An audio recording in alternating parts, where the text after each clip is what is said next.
আসসালামু আলাইকুম গাইস, আশা করি আপনারা সবাই ভালো আছেন। সবাই কইতে পারেন তো সকাল আমি কই যাই। তো আজকে আমার দুলাভাইয়ের ফ্লাইট, এর জন্য আমরা এয়ারপোর্টে রওনা লইলাম। তো যাইতে কই একটা ভিডিও করি, ভিডিও আবার না করলেও ভালো লাগে না, এর জন্য ভিডিও করলাম। তো আমরা এয়ারপোর্টে রওনা লইছি এখন ইনশাল্লাহ। এয়ারপোর্টের রাস্তাতে আছি বর্তমানে। চা বাগান দেখলাম অনেক সুন্দর, খুব সুন্দর চা বাগান। বর্তমানে আমরা এখন এয়ারপোর্টের রাস্তা ঢুকছি। ঢুকতে দেখি খুব সুন্দর একটা দৃশ্য দেখা যায়। আসলে এয়ারপোর্টের রাস্তা অনেক সুন্দর। এর আগেও দেখছি, আবারও নতুন করে না করলে সুন্দর লাগেনি কোনছেন। তো আমরা সরাসরি এয়ারপোর্টের ভিতরে ঢুকলাম। ঢুকার পরে দেখি খুব সুন্দর একটা যানবাহন, আসলে খুব ভালো লাগে। কত মানুষ, শেষ পর্যন্ত আমরা এয়ারপোর্টের ভিতরে ঢুকলাম।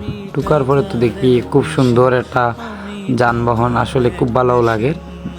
দেখার পরে মানুষের কষ্টটা দেখে খুব ফিলর, মানে নিজেরও খুব কষ্ট মনে হতো। তো দেখলাম দুলাভাই এখন তাইনর টলির গাড়ি নিয়ে গইরা আওয়ার পরে তো তাই এখন ঢুকি যাবা। সবাই দোয়া করবো আমার দুলাভাইয়ের জন্য, সহি সালামতের জন্য পৌঁছিতে পারেন।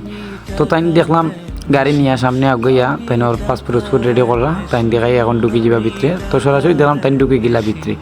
দেখার পরে আর কি তা করবা, তাই দিয়েও মাত্র আমরা বিদায় দিয়ে এখন আমরা আইমু ইনশাল্লাহ। সবাই দোয়া করবো আমরা লাগি, আর আমার ভাই যেন তাই সহি সালামত পৌঁছিতে পারেন। আর আজকের জন্য এখানে শেষ। দুলাভাইয়ের লগে দেখা আর কবে হইব ইনশাল্লাহ, সবাই দোয়া করবে।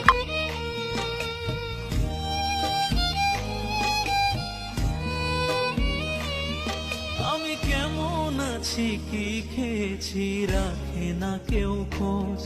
আমার চোখের জলে মরু